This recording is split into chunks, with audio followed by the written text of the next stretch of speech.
안녕하세요. 이 시간에는 앞에 보시다시피 원자론과 자유의지라는 주제로 간단한 이야기 좀 해보려고 합니다. 이 원자론과 자유의지 관련해서는 사실 우리가 잘 알고 있는 칼 막스가 자신의 박사학위 논문으로 이제 쓴 주제와 유사한 것이 있어서 현대 또는 이제 막스 이론에 대해서 관심 있는 사람들에게는 좀 알려져 있는 사실인데요. 이건 이제 원자론이라는 어떤 뭐랄까 물리적 이론, 뭐 물론 이제 철학적 이론이기도 합니다만 철학과 과학의 이제 경계가 분명하지 않던 시절에 데모크리토스에 의해서 처음 주창되었던 이제 원자론이라는 것이 있는데, 그것이 이제 뭐랄까 인과론적 세계 설명을 갖고 있기 때문에 자유의지와 양립하기 쉽지 않은데, 이 원자론과 자유의지가 어떻게 결합하게 됐는지 뭐 그런 얘기를 좀 해볼까 합니다. 데모크리토스의 원자론이 일단 그 효시가 되죠.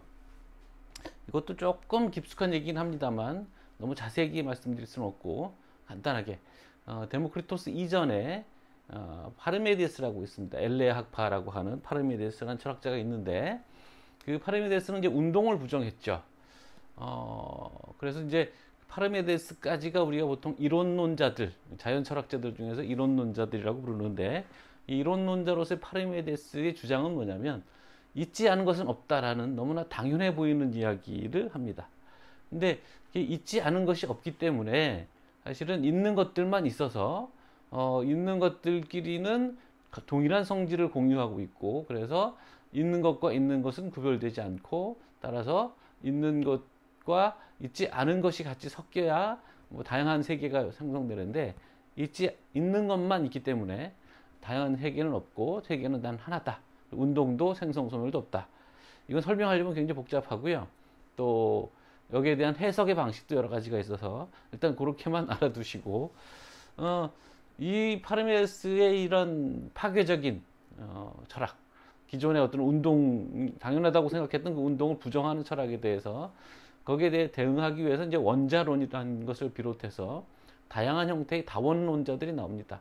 그래서 뭐 엠페도클레스니 아낙사고라스니 하는 사람들과 더불어서 이제 데모크리토스의 원자론이 등장하는 거죠. 근데 엠페도클레스나 아낙사고라스는 파르메데스에 있는 것은 있고 없는 것은 없다라는 것을 이제 받아들이면서 그 전제 위에서 어떻게 운동과 변화, 생성 소멸이 가능한지를 보여주려고 하는 것인 반면에, 데모크리토스의 원주론은 있지 않은 것도 있는 것 못지않게 있다라는 역설로 대응합니다.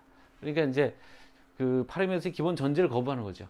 그래서 있는 것이라는 것은 더 이상 나뉘지 않는 기본 단위가 되는 원자, 아토마, 나뉘지 않는다는 뜻이죠. 원래 원자라는 말에는 그런 뜻이 없습니다만, 그리스어의 원래 아토마라는 말에는 더 이상 나뉘지 않는 것이라는 뜻이 있고요.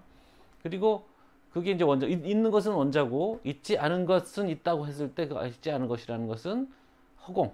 그러니까 원자들이 서로 결합해서 다양한 현상을 만들어낼 수 있는 터전으로서의 허공, 공간, 뭐 진공, 이런 개념들을 이제 발전합니다만, 그게 이제 있지 않은 것이다라고 이제 얘기를 하죠.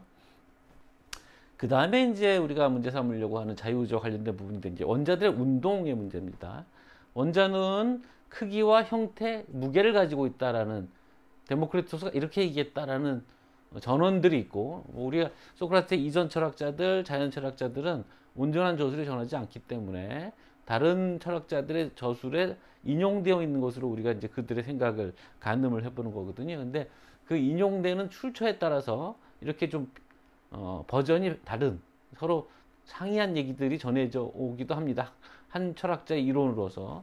그래서 여기에 대해서는 여러 가지 설이 있습니다만, 하나가 이제 원자는 크기, 형태, 무게를 갖는다, 이런 라인이 하나 있어요. 그러면 이제 무게를 갖고 있기 때문에 당시에 자연스러운 어떤 전제에 의해서 무게를 갖는 것은 가라앉고, 특히나 이제 가벼운 것은 가라앉고 가벼운 것은 뜨고 무거운 것은 가라앉는다. 물론 이제 여기엔 또 다른 설명이 있습니다. 그러니까 무게의 문제는 우리가 너무나 당연해서 무거워서 내려간다기보다는 그 무게를 갖는 그 사물의 고유한 특성이 있고 고유한 장소가 있다고 생각하는 거죠. 불은 최상층이고 뭐 공기는 그 밑이고 물이 그 다음이고 흙이 제일 아래다. 뭐 이런 식의 이제 고유한 장소로 가려는 성향이 있다. 뭐 이런 이제 방식으로 설명을 합니다만, 그렇게 되면 이제 운동의 문제가 일정 정도 설명이 돼요. 근데 이제 데모크리토스에 전해지는 얘기 중에는 데모크리토스가 크기와 형태는 인정한다. 그러니까 원자들은 제각각 다 크기와 형태가 다르다라고 생각하는 거죠.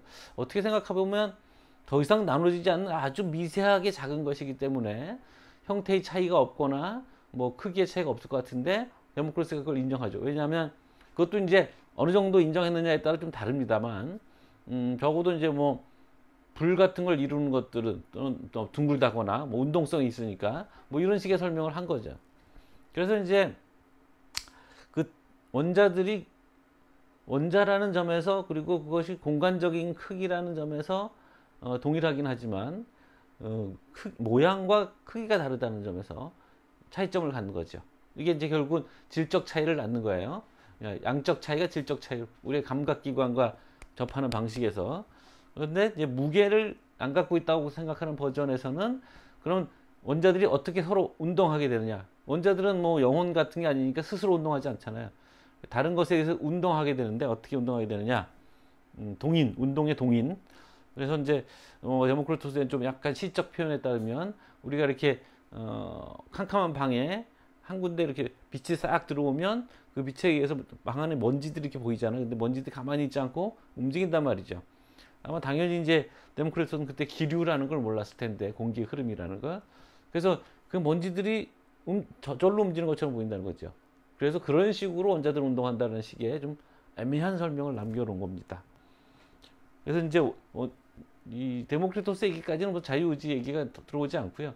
이게 초기, 그리고 원자론의 원형, 기본 원형 형태에서는 이런 정도 얘기가 된다는 얘기를 먼저 말씀드린 거고, 그 다음에 이제 데모크리토스 이후의 원자론자들이 원자를 어떻게 설명했느냐 겁니다.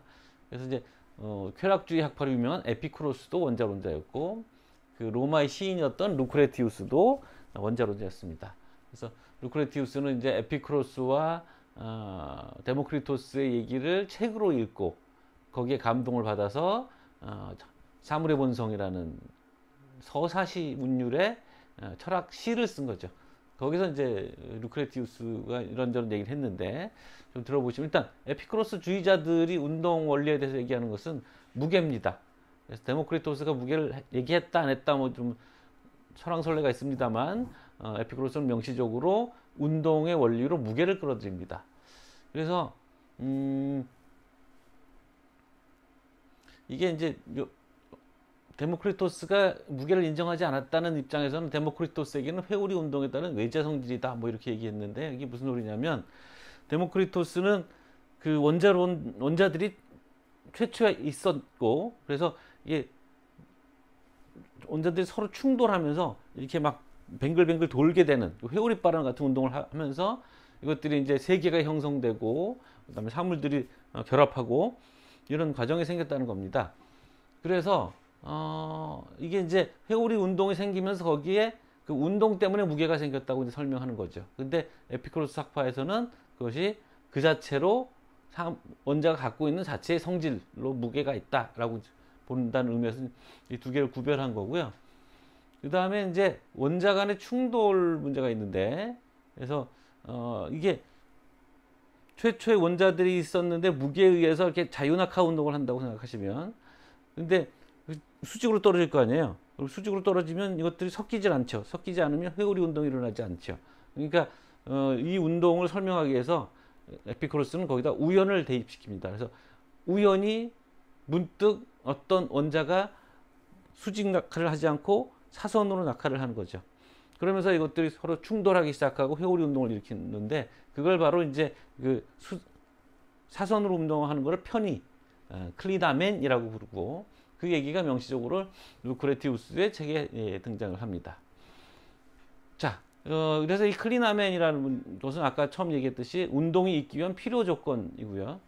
그 다음에 이제 에피쿠로스가 얘기하기는 뭐 이게 그 원초적인 어떤 설명 방식에 의하면, 그러니까 외부에 의해서 운동이 왜 타자에 의해서 바깥에 있는 것에 의해서 운동이 주어지잖아요. 움직여진단 말이죠. 그러면 인간도 원자로 구성되니까 아주 단순하게 보면 인간이 어떤 행위를 할 때도 외부에 의해 어떤 동인이 주어져서 행위를 하게 되면 그건 자기가 자유롭게 선택하는 게 아닌 거죠.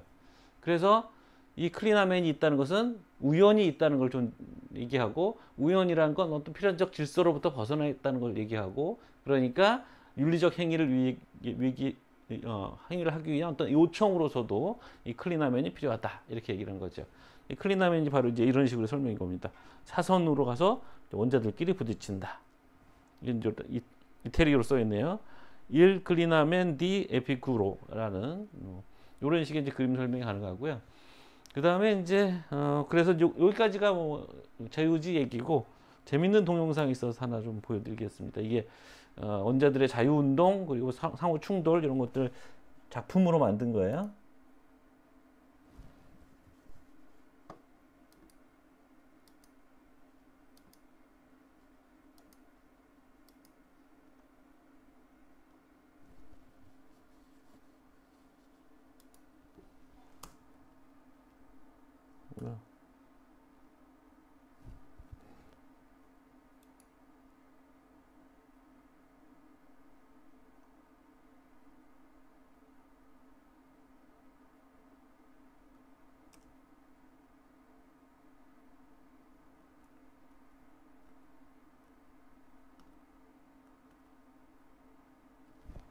예, 유감스럽게도 이거는 지금 작동을 안 합니다. 예, 오늘 여기까지 말씀드리겠습니다.